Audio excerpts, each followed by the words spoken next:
Salve, salve, meu povo! Muito boa noite, galera! Feriado do Dia da Consciência Negra aqui em São Paulo e em várias cidades do Brasil. E nós estamos aqui firmes e fortes com mais um Gazeta Esportiva ao vivo para você, com muita informação, com muita opinião, para você, nosso querido telespectador, telespectadora do outro lado da telinha. E ao meu lado tá essa dupla sensacional para falar do jogo do Corinthians de hoje, para falar de tudo que vai estar acontecendo nessa grande quarta-feira. Nosso tetracampeão Paulo Sérgio!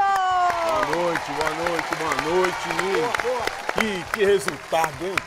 Que resultado, Que resultado! E nosso querido Alex Miller! O Alex deu show de embaixadinha de cabeça lá. Já vou fazer aqui na frente. O programa de hoje está recheado. Nós temos a final do Campeonato Paulista de Futebol Feminino, mais uma vitória do Corinthians no Campeonato Brasileiro, a despedida de Rafael Nadal, não. Rafael Nadal, um dos maiores tenistas da história. Tem também Santos, São Paulo, Palmeiras e muito mais. Antes disso, dicas. A gente está de volta e não poderia deixar de passar esse Dia da Consciência Negra sem exaltar o papel da população afrodescendente no esporte brasileiro e mundial.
Grande rei, maior de todos. Aliás, esse é o tema, o assunto da nossa enquete do dia, né? Olha só, depois de Pelé, qual o maior atleta negro da história mundial? É o Muhammad Ali? É a Serena Williams? É a Simone Biles? Ou é o Michael Jordan? Como são tantos, né? Difícil, hein? É verdade. Difícil demais. Para participar da enquete é só entrar e votar no site Gazeta Esportiva. Podia ter o Paulo Sérgio ali também, né? Paulo Sérgio, maravilhoso. Para mim é o Paulo Sérgio. Mas vamos dar oportunidade para os outros. O Michael Jordan. Obrigado. A Simone, é Biles que fala, né? Simone Biles. É gigante também.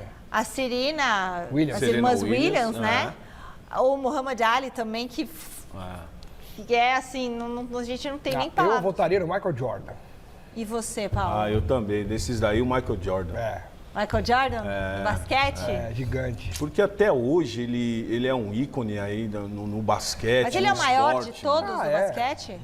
Não, mas ele é um ícone Tem vários mundial em todas as áreas, né? Ele é Ele tem uns referência, projetos né? sociais. E LeBron então, James não é maior do que ele? Não o sei. LeBron ainda tá jogando. Bom, mas vote aí no site gazetesportiva.com que a gente quer a sua opinião, tá bom? Ontem nós tivemos rodada completa pelas eliminatórias sul-americanas para a Copa do Mundo. O Brasil recebeu o Uruguai em Salvador e, mais uma vez, gente, não conseguiu um bom resultado. Não conseguiu. Olha, eu nem queria ver como foi, mas vamos ver. Minha gente, o país do futebol segue bola murcha nessas eliminatórias, viu? E ontem na Arena Fonte Nova isso ficou evidente com mais uma apresentação fraca da seleção brasileira, dessa vez frente ao Uruguai. Durante a primeira etapa, o Brasil até conseguiu algumas boas infiltrações, mas só conseguiu de fato carimbar a luva do goleiro Rocher nesse cabeceio do Igor Jesus. Bom, e no segundo tempo, finalmente teve gol e o brilho de um craque do Real Madrid. Valverde acertou o cantinho de fora da área, 1-0 para o Uruguai.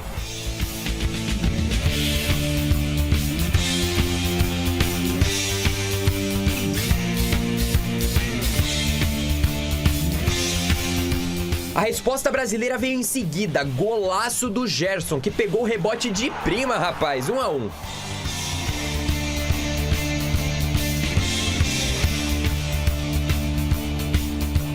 E daí em diante, o que se viu foi um abafa desesperado da seleção, mas sem efetividade alguma. Final de jogo, 1-1, tudo igual.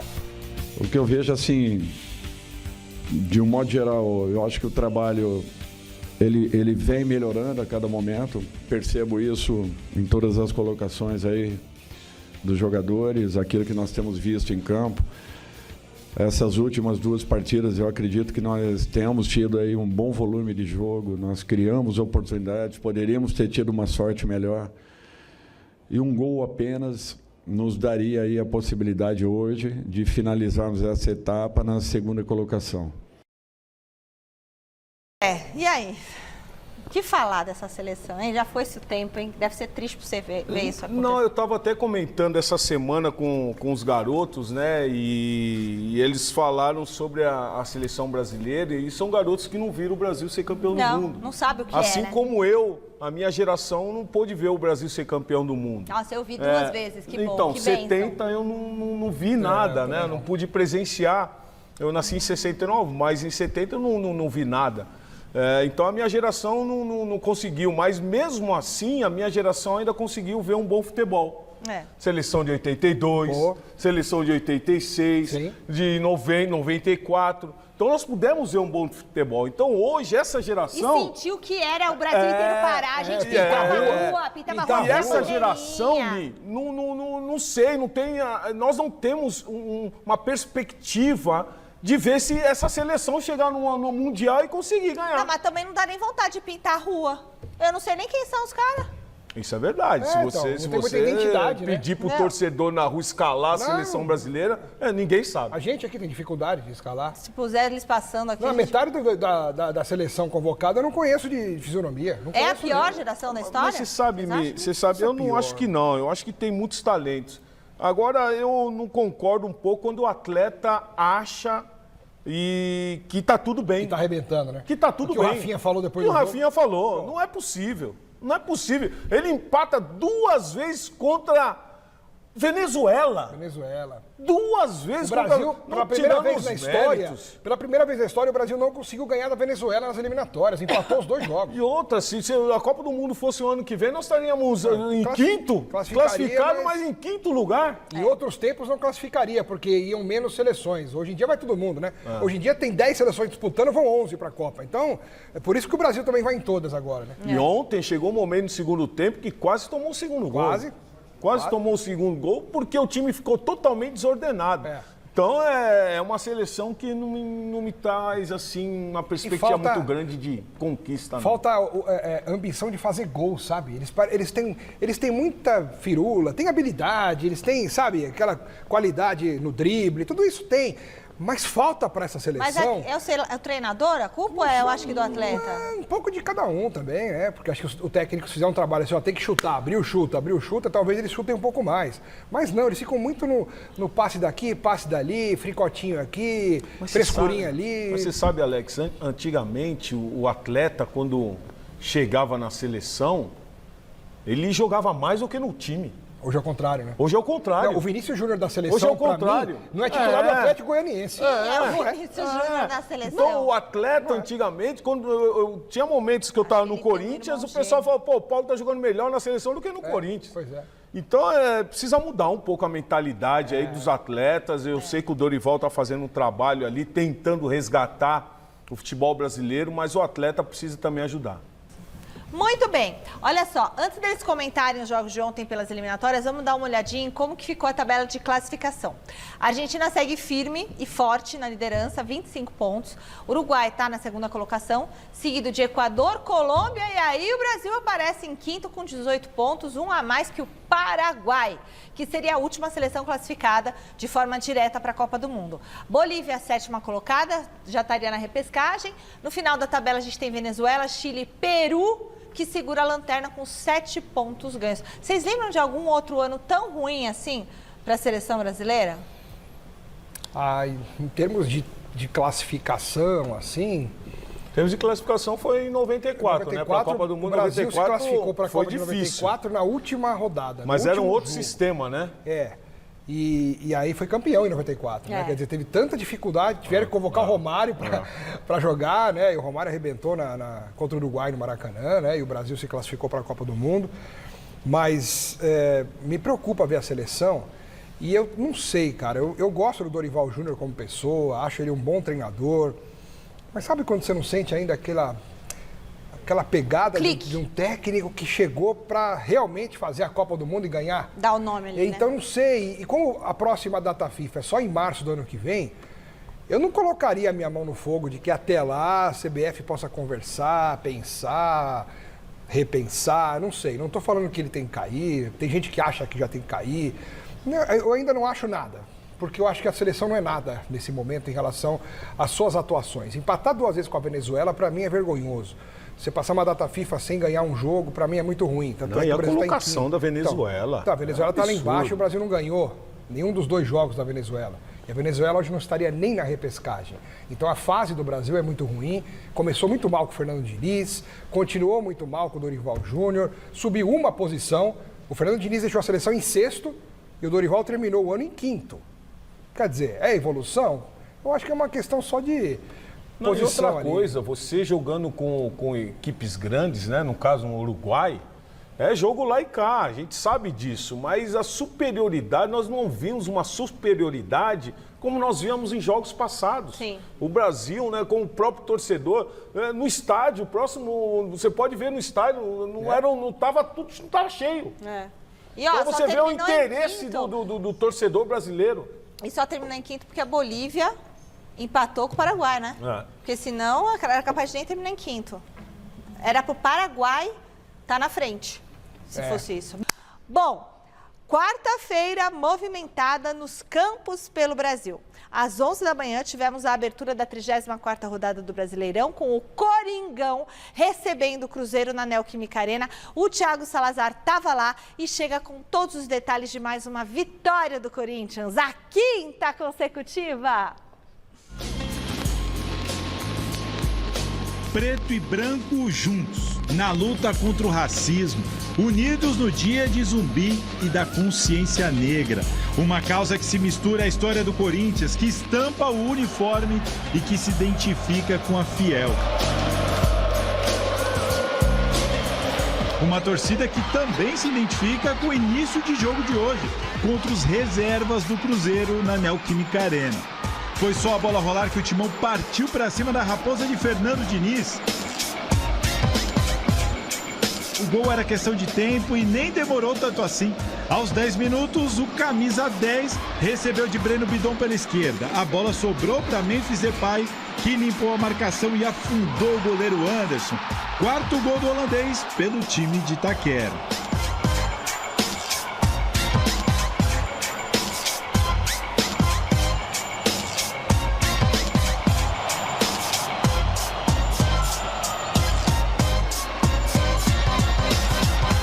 Cinco minutos depois, André Ramalho resolveu se aventurar no ataque. A bola chegou em Yuri Alberto, que contou com um desvio de Zé Ivaldo para marcar mais um gol e se aproximar dos artilheiros desse Brasileirão.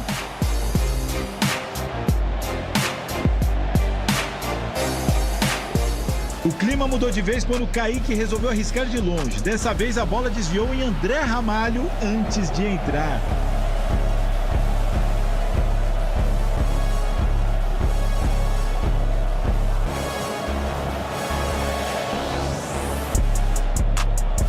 Memphis, quase embaixo da trave, poderia ter dado a resposta, mas furou.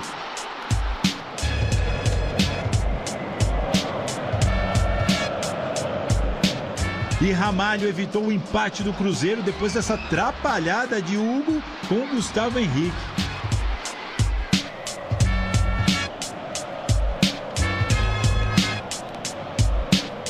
Tudo isso só no primeiro tempo. Aliás, para a segunda metade do jogo, Thales Magno entrou no lugar de Yuri, que sentiu a coxa.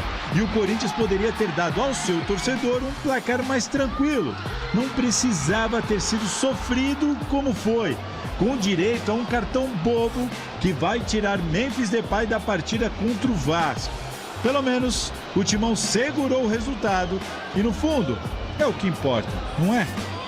Foi sofrido, mas essa foi a 5ª vitória seguida do Corinthians no Brasileirão, algo que não acontecia desde 2017 e que mantém a equipe esperançosa de terminar a temporada com as vagas na Libertadores e na Copa do Brasil do ano que vem. Nós estamos contentos de lo que estamos fazendo, disfrutando, desculpa la expresión, de Corinthians, de jugar aquí increíble, la torcida. No, y están creando algo que para nosotros es insignificante totalmente. Porque nosotros estamos disfrutando cada día acá con el grupo. Entonces, tomara que me pueda quedar toda la vida acá. Y si me quedo en un mes, agradecer porque estoy siendo muy feliz. Estoy disfrutando mucho. Era un sueño y lo estoy disfrutando. O sea que lo voy a disfrutar hasta el último día. Agora a gente pode sim trabalhar com um pouco mais de tranquilidade, relaxar jamais, porque nesse clube não é permitido relaxar. A gente tem que sempre estar olhando para cima, brigar pelo mais alto lugar no pódio, essa que é a verdade. Ainda restam 4 jogos, a gente quer mais e a gente vai brigar e trabalhar para que a gente consiga aumentar mais ainda essa sequência de vitórias.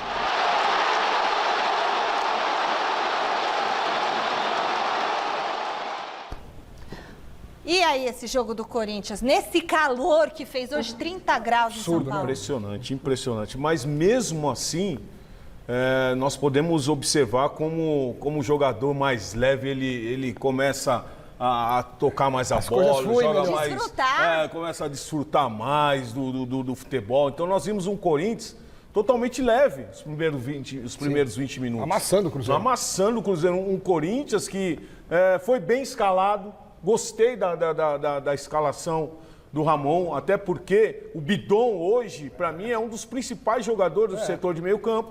O Carrilli não jogou bem, né? É um bom jogador, mas ainda está muito abaixo daquilo que o torcedor espera. E aí na frente, lógico que Memphis e o Yuri Alberto estão fazendo o trabalho deles, e ali os dois laterais cresceram muito, né? O Bidu e o Mateuzinho cresceram muito. Então, quando o resultado começa a aparecer... Hein? Eu quero dizer que eu falei 2-1 ontem aqui no Gazeta Esportiva. Viu, diretor? Você tem que recuperar. Porque eu falei 2-1 aqui ontem. É que era outro diretor. Gol de quem você falou? Não falei, não pediram o gol. Era outro mas diretor. Eu ia falar Memphis e Yuri Alberto, se me perguntassem. Tá vendo? Eu ia falar. Ah... Memphis, com certeza, eu ia falar. Com certeza, né? Que golaço, né? Você viu o golaço dele? Foi um golaço. Agora, não, foi um golaço. E eu estava até conversando com o Roy Mackay. O Roy Mackay é holandês, né? Também centroavante da seleção da Holanda. Estivemos juntos agora, esse final de semana. E ele comentando, né? Do treinador falando sobre o Memphis. Que precisa voltar à sua condição física, né? Então, ele espera que ele volte à sua condição física para, em março, voltar para a seleção holandesa. Então, eu creio que é um jogador que está nos olhares do treinador da seleção da Holanda, e aí os resultados aqui também precisam aparecer para que ele possa ser convocado. Hoje ele ficou até o fim, praticamente, né? Ele saiu quase nos acréscimos. Já estava cansado, né? Estava muito cansado. Estava muito cansado. Mas acho que todo mundo estava cansado hoje, né? O calor muito forte. Ele tomou um cartão infantil, né? Porque por mais que ele tenha reclamado depois do jogo que foi injusto o cartão, as imagens foram claras a mostrar que ele ficou entrando e saindo do campo ali para parar o jogo um pouquinho, para deitar no campo. Se ele já estava machucado fora de campo, tivesse ficado fora de campo para ser atendido. Ele voltou para cair e o árbitro viu, percebeu, e o árbitro foi muito claro ao sinalizar. Mas isso deveria ser um pouco maleável, né? Mas é que aí ficou nítida a intenção do Memphis de ganhar um tempo, sabe? Aquela famosa cera, como um goleiro que fica ali segurando a bola para bater o tiro de meta. E vai fazer falta, hein? Vai.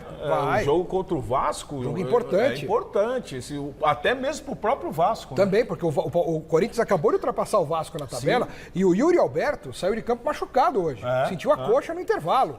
E aí não sabemos se é uma lesão, se não é. E se for, de repente o Corinthians pega o Vasco sem os dois. Sim. Vai ter que botar outro, botar Romero, botar não sei, caiu Pedro Raul, que entrou no lugar do Memphis. Entrou hoje. Então, de repente, o Corinthians tem um prejuízo muito grande por conta da ausência do Memphis e uma provável ausência do Yuri Alberto. Se o Yuri puder jogar, já melhora um pouquinho a situação, né? E 5 vitórias seguidas, acho que pouca gente imaginava que de 20 rodadas na zona do rebaixamento, o Corinthians estaria falando com realismo de uma vaga na Libertadores. Eu estou bancando aqui já faz um tempo que o Corinthians vai para a Libertadores. E está se confirmando. Está se confirmando. E um dos destaques dessa vitória do Coringão, o holandês Memphis Depay, não gostou nadinha de jogar às 11 da manhã, debaixo de todo esse sol. No story do Instagram dele, o jogador postou o gol com as seguintes informações na legenda. 11 horas da manhã, 30 graus, e ele colocou a frase, não tente isso em casa. Na saída do gramado ele foi mais direto, abre aspas para o que o Memphis falou. Primeira vez que eu jogo nesse horário nessa carreira, quer dizer, na vida dele. Não entendo por que isso ocorre no Brasil. Mais de 30 graus, mas temos que lidar com isso. Vocês acham justa essa reclamação deles? Eu acho muito justa. Eu acho justa, e os atletas precisam se manifestar. Os atletas precisam falar, porque se ninguém fala, esses dirigentes vão tomando as decisões do jeito que eles querem.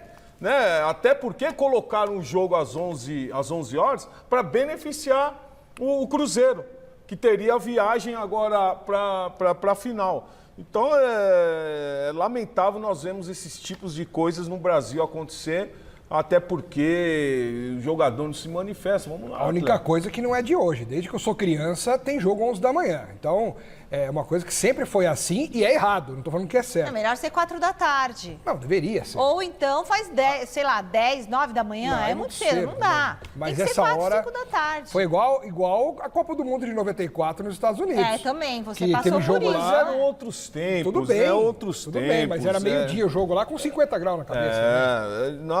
Foi muito intenso aqueles momentos nos Estados Unidos, né? Mas hoje é jogo quarta, domingo, é muito desgastante. Um aí você coloca 11 horas da manhã... Deve desgastar muito. Imagina que você não pode. E agora vai jogar domingo? Imagina o preço. Só que eu acho que não às 11, né? Não, senão você emagrece muito. Fim da tarde. Olha, se enganou quem achou que não teríamos um reencontro entre Cássio e Corinthians, já que o Cruzeiro poupou os titulares. O goleirão esteve na Neoquímica Arena, ele ficou no camarote e ele foi ovacionado pela torcida. Após o jogo, Cássio deu um pulo nos vestiários, conversou rapidinho com o Salazar. Você poder estar aqui, receber o carinho das pessoas, ver as pessoas que eu trabalhei, tem muitas pessoas que eu trabalhei desde... Até estavam aqui antes mesmo de eu chegar no Corinthians, então é muito respeito, é muito legal, assim, e lógico que não só agora, toda vez que eu vim aqui vai ser um jogo diferente. Acho que vou ter que preparar psicologicamente muito bem, assim, por tudo que eu vivi aqui, pelo carinho, por tudo. Sou um cara que de repente não sou muito emotivo de mostrar minhas coisas assim, mas tenho muito amor, carinho e respeito por tudo que eu vivi aqui, vivi coisas inesquecíveis e vou estar sempre guardado na minha memória, assim, e eu tenho muito respeito por essa instituição, muito carinho e desejo sempre o melhor pro Corinthians. Bom, falando em goleiro, o que vocês acharam? Bonito, né? A gente não tem a imagem do povo gritando pro Cássio? Não temos. Mas eu acho que o Cássio, obviamente, mereceria as homenagens todas e eu não conceberia ver algo diferente do que isso, né? Assim, o Cássio pela primeira vez pisando na Neoquímica Arena, por toda a história que ele construiu dentro do clube. Como adversário, né? Mas acho que já houve vários casos de jogadores que saíram de um clube em que ele fez muito sucesso, que virou ídolo, e depois foi jogar num clube e enfrentou aquele time em que ele virou ídolo, né? E em vários clubes isso aconteceu. Me lembro do Edmundo, quando saiu do Palmeiras, foi jogar em outros times. Aí uma vez ele voltou para o Palestra Itália pelo Figueirense, e a torcida do Palmeiras gritou tanto o nome dele que ele saiu de campo chorando, e no mesmo ano o Palmeiras recontratou o Edmundo. Então, assim, são coisas que acontecem com grandes jogadores, que marcam época dentro de um clube, e não seria diferente com o Cássio, que para mim é o maior goleiro da história do clube e um dos maiores jogadores da história do Corinthians. O Casagrande, né? Também. O próprio Casagrande, pelo Flamengo, né? Pelo Flamengo. Então, sem dúvida nenhuma, o Cássio é um cara do bem, né? Um cara do bem, um cara que, infelizmente, saiu numa situação muito ruim, mas eu creio que hoje ele viu o Corinthians feliz, né, cara? Porque por ter saído da situação ali do rebaixamento e ser ovacionado pelos torcedores, é um cara que merece. E falando em goleiro, o executivo de futebol do Corinthians, Fabinho Soldado, falou sobre a situação do goleiro Hugo e parece que o Timão tem um prazo apertado para garantir em definitivo o jogador. Colocar o transfer ban, todas as situações que precisa ser exercida em relação ao Hugo, ao Kaká. Existe um trabalho muito eficiente, muito qualificado dessas equipes.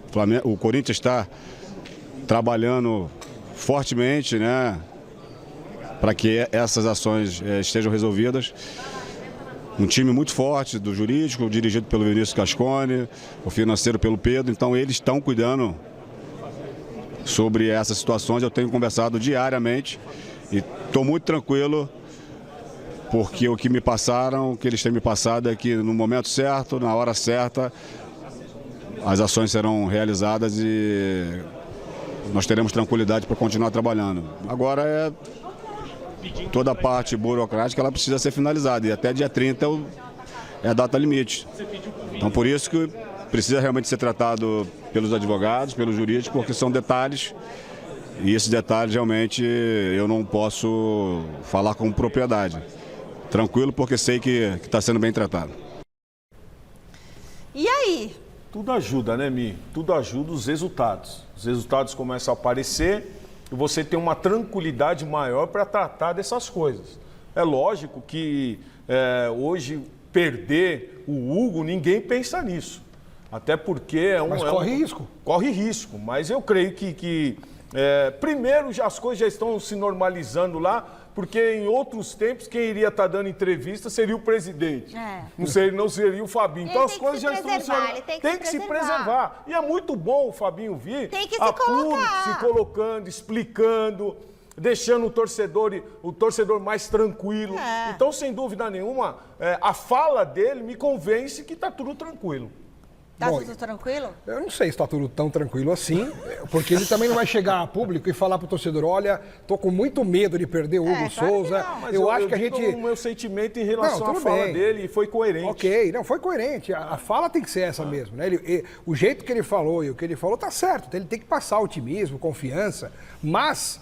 Os dias estão passando e o tempo passa rápido, a gente sabe disso, né? Chega final de ano. E dia 30 é o limite. Hoje é dia 20, faltam 10 dias para o Corinthians exercer a preferência.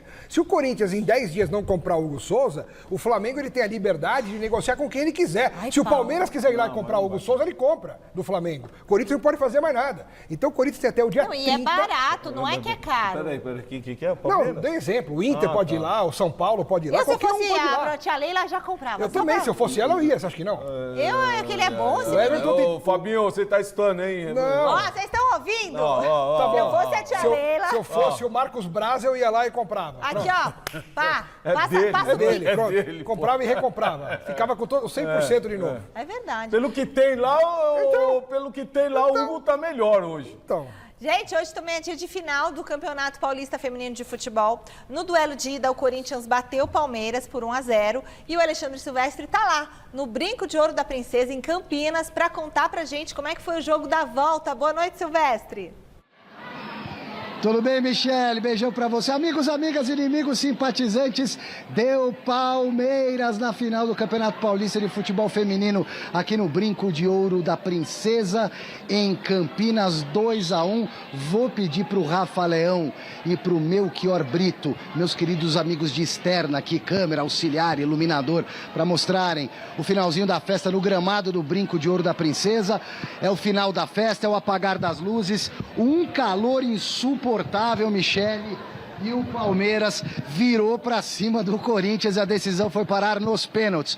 Vou contar para vocês agora mais ou menos como é que foi a história do jogo, que teve um Palmeiras absolutamente dominante na primeira etapa, anulando completamente o Corinthians.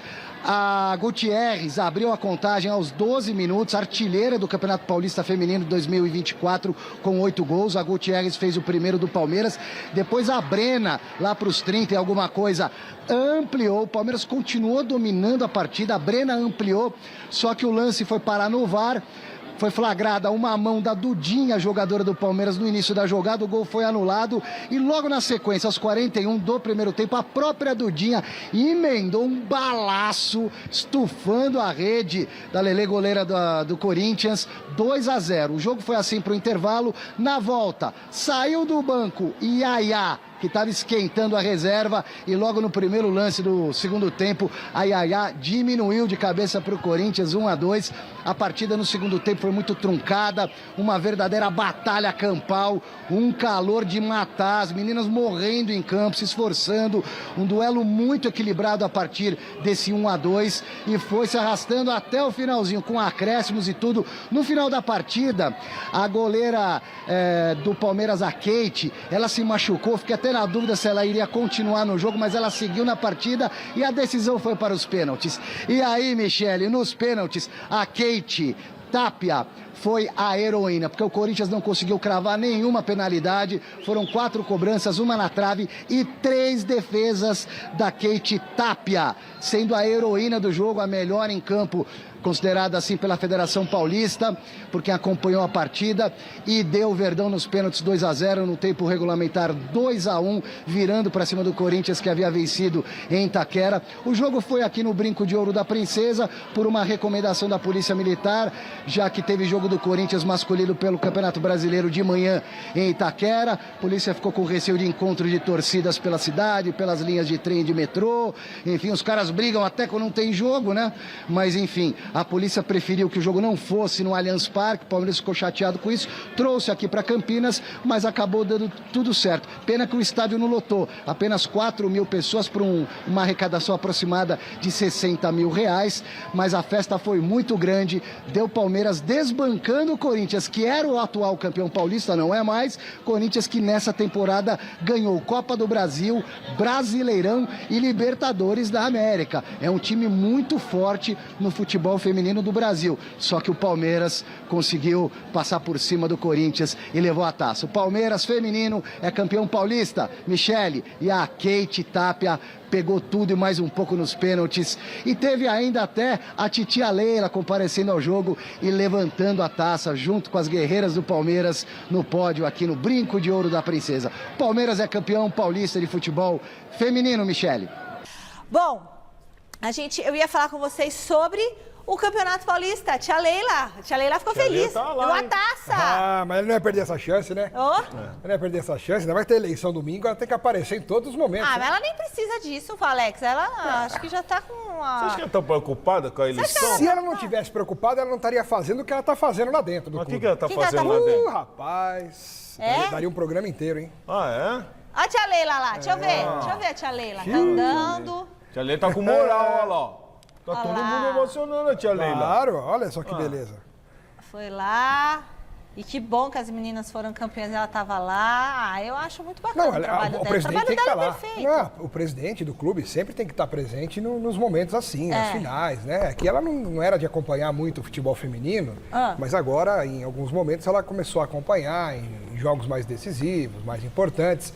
Enfim, o que importa para o Palmeiras é o título, né? Que desbancou o Corinthians, que é um papa-títulos. Pois é. Mas o segundo tempo do Corinthians foi muito abaixo daquilo o jogo que nós inteiro vimos. foi Muito ruim. cansado. Primeiro tempo era o Palmeiras ter feito uns 3-4. A equipe do Corinthians completamente diferente daquilo que nós vemos em jogos E a anteriores. base é a mesma, não mudou muita coisa. Né? Então o time do Corinthians, que vem ganhando muita coisa, é com essa base. Resta saber se foi um relaxamento por conta dos títulos Achar que vai ganhar, achar que pode ganhar a hora que quiser, exatamente. Difícil. E o Palmeiras seguiu trabalhando firme e acabou desbancando aí o Corinthians nessa final em Campinas. Turma, chegou ao fim uma era no esporte mundial. Quem viveu, viu. O tenista espanhol Rafael Nadal se aposentou aos 38 anos de idade e vai deixar uma legião de fãs com muitas saudades. Antes da eliminação na Copa Davis, Rafael Nadal já tinha cantado a bola. An emotional day, nerves before what can be my last singles match like a professional. That's the way that I felt that. E olha que ele tava certo, viu? Depois da derrota do tenista no primeiro dos 3 jogos entre Espanha e Holanda pela competição, o time espanhol acabou eliminado por 2-1. Nadal, por consequência, se despediu das quadras profissionais. Me despido de vosotros como tenista profesional. Espero que la persona siga por aquí muchos años. Nos veremos seguro y muchísimas gracias a todos.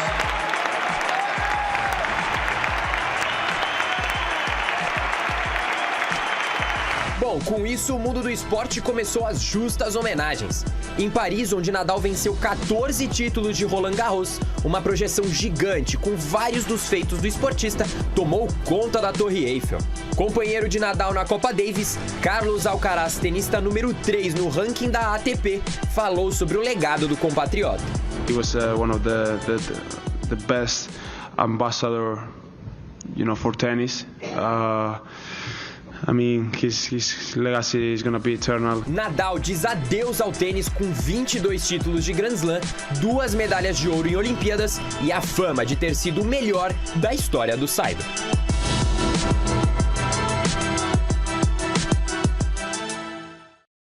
Eu assisti um filme ontem, terminei de assistir um filme sobre tenistas, né? E ele tem uma hora que ele fala assim: o seu marido, chama Rivais, até foi o Enzo, nosso estagiário, que me indicou. Ele quer morrer, quer parar de jogar. Que é aquilo, né? Quando um atleta para de exercer a profissão, ele morre, né? E, nossa, Rafael Nadal, gato selvagem. Mas eu sou da época que era Nadal e Federer. Cristiano Ronaldo e Messi. Eu sei que o Djokovic, um ou outro falar, Djokovic, não, mas eu sou da época Federer e Nadal. Eu gostava mais do Federer, mas eu gostava mais do Nadal, os cacuetes dele. Ele tinha vários, né? É impressionante. Ô Paulo, Alex, vocês viram a carta? O chileno que trabalha aqui com a gente, meu querido Chile, mandou ontem pra mim a carta que o Roger Federer escreveu pro Rafael Nadal. Vocês chegaram lindo, a ler? Não, gente, a carta é de arrepiar. Ele fala assim: você me levou a limites que eu nunca... o reconhecimento do adversário, do maior adversário. Ele falou: quando você entrou na quadra com aquela camisa regata vermelha para me enfrentar, aquilo já foi um negócio assim, rompendo todos os paradigmas. E depois ele conta de tudo que ele viveu ali com o Nadal. Ele falou: eu nunca consegui te superar, não sei o quê e tal.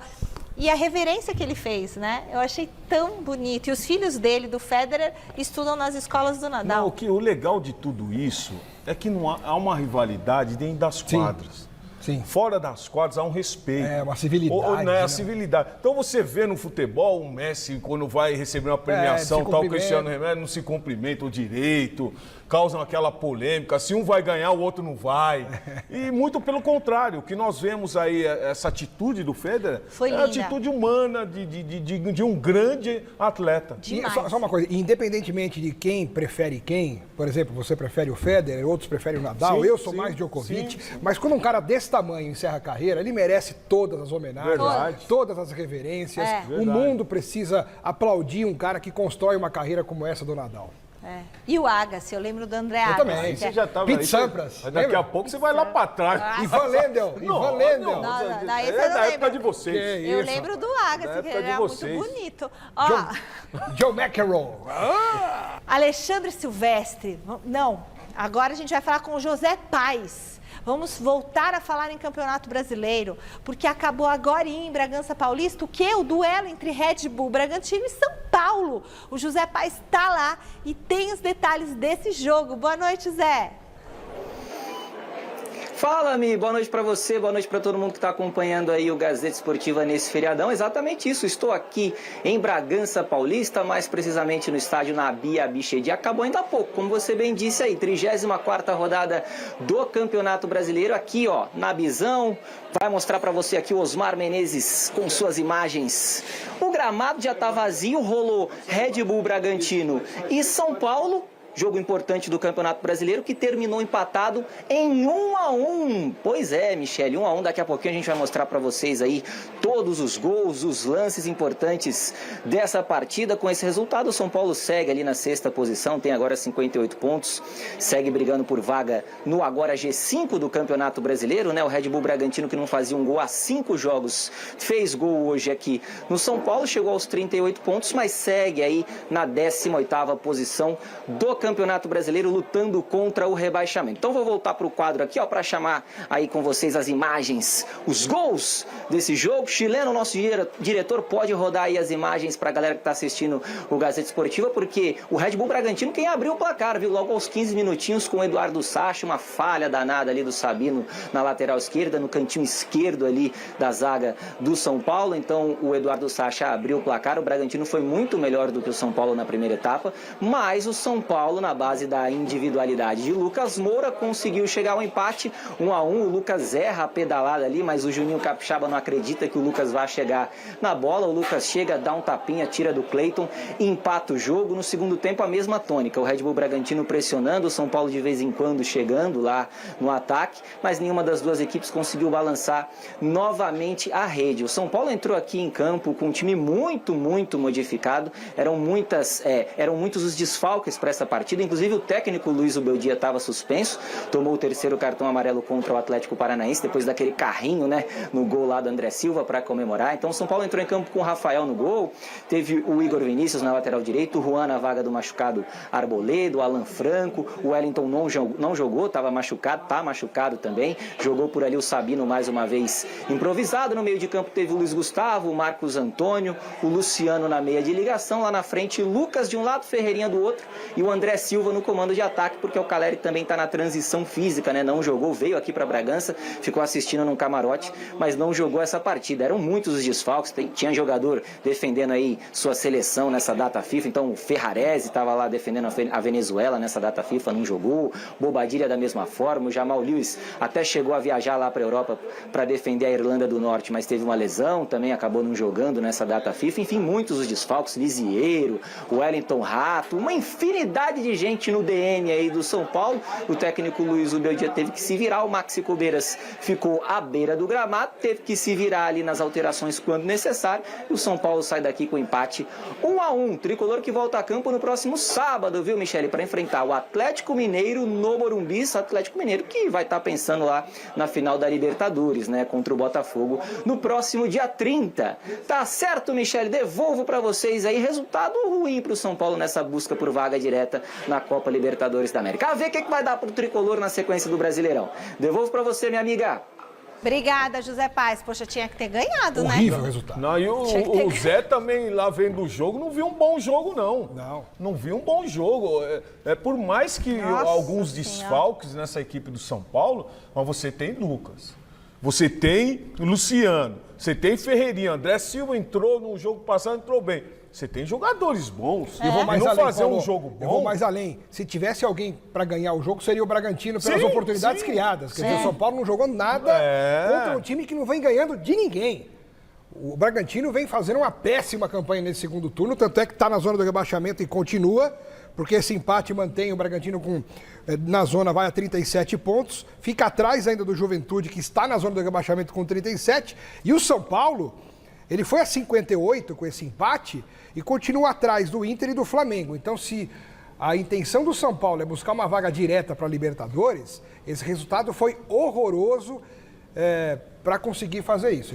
Mas o que isso é como jogou, né? Então, porque você precisa se impor. Um time como São Paulo, chegando em Bragança, precisa se impor, precisa tomar conta do jogo. Então você não vê mais isso nessa equipe do São Paulo. E me preocupa, esse time do Zubeldia para o próximo ano. O que vai fazer? Vai tirar quem? Vai trazer quem? Se a situação financeira também não é tão boa. Então me preocupa esse São Paulo vendo esse jogo de hoje. Que coelho vai tirar da cartola o Zubeldia aí? O que ele tem que mudar nessa equipe aí? Tem que atacar mais, tem que movimentar mais, tem que o meio de campo chegar mais? O que falta? Não, mas atacar mais, como eu frisei aqui, você já tem esses jogadores como o Ferreirinha. Ferreirinha pegava a bola, tocava para o lado. Luciano não apareceu muito no jogo.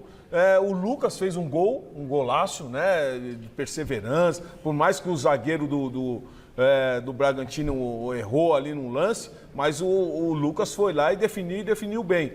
Agora, não pode deixar a equipe do Bragantino tomar conta do jogo durante a maior parte do primeiro tempo e até mesmo do segundo tempo. Zubeldia é técnico para a próxima temporada? Eu acho que é.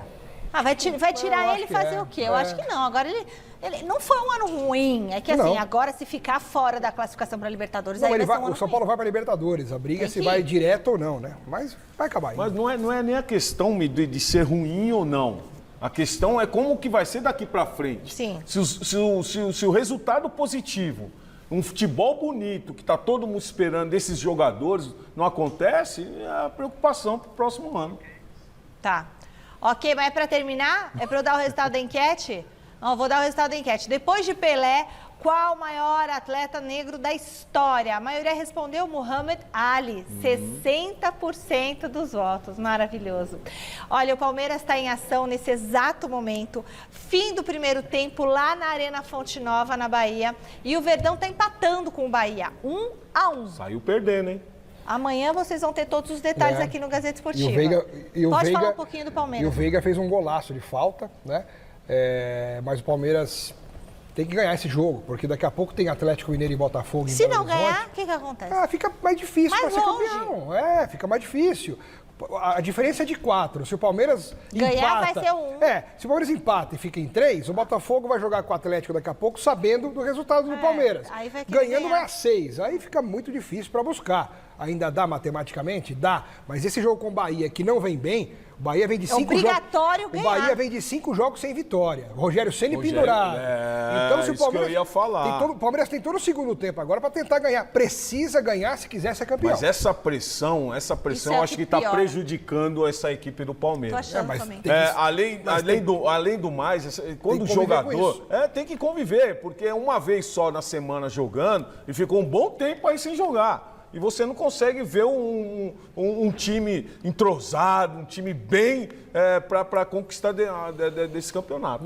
Pelo que a gente ouviu aqui, o Palmeiras achou esse gol de falta do Veiga no fim, mas fez um péssimo primeiro tempo pelas informações que a gente obteve aqui e precisa melhorar no segundo tempo agora para tentar virar o jogo e ganhar. Senão, tempo para treinar tá tendo, hein? Agora teve 10 dias de novo. Tempo para treinar não tá tendo. Então não vem com esse papo que não tem tempo, que não sei mas eu acho que agora tá passeando muito, tá sendo ruim isso aí. Vamos ver. Bom, pessoal, a gente agradece muito aí você que está do outro lado da telinha.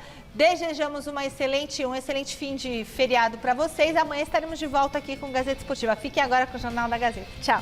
Tchau.